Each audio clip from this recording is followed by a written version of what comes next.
বৃষ্টির সামনে এসে রনি কেন চুপ? বৃষ্টি তুমি কিছু বলো তো।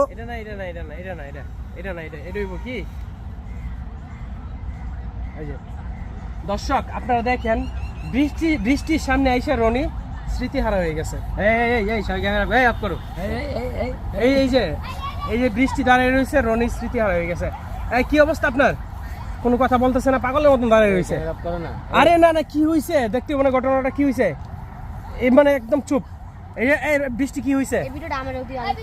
হ্যাঁ একদম স্মৃতিহারা, মানে কোনো কথা বলতেছে না, কোনো কিচ্ছু না। মা আরে আপনি এরকম ডিস্টার্ব করতেছেন কেন? কি হয়েছে রনি, আপনার কি হয়েছে? অবস্থা দেখেন দর্শক, দেখেন মানে আসছে ভালো মানুষটা আইসে এই অবস্থা, একদম মানে কোনো কথা নাই, চুপচাপ দাঁড়ায় রয়েছে আর কি জানি ভাবতেছে। কি আপনার কিছু হয়েছে? ডাক্তার ডাকমু, হসপিটালে নিয়ে যাইতে হবে, বলেন, কথা বলেন না কেন? এই কি হয়েছে ওনার? আসলে আপনার চাই দেখেন অবস্থাটা, একদম চুপচাপ, কোনো কথা নাই, কি জানি হয়েছে একটা। মাথায় কি কোনো সমস্যা হয়েছে? আগের রোগটা কি ফিরে আইছে? হ্যাঁ ভাবতেছে কোন ভিডিও নিব। হ্যাঁ এই হলো আসল কাহিনী, তোমরা খালি উল্টা দর্শক তার জন্য দোয়া করবেন সবাই, সেজন্য সুস্থ হয়ে যায় তাড়াতাড়ি। অসুস্থ কোনটা?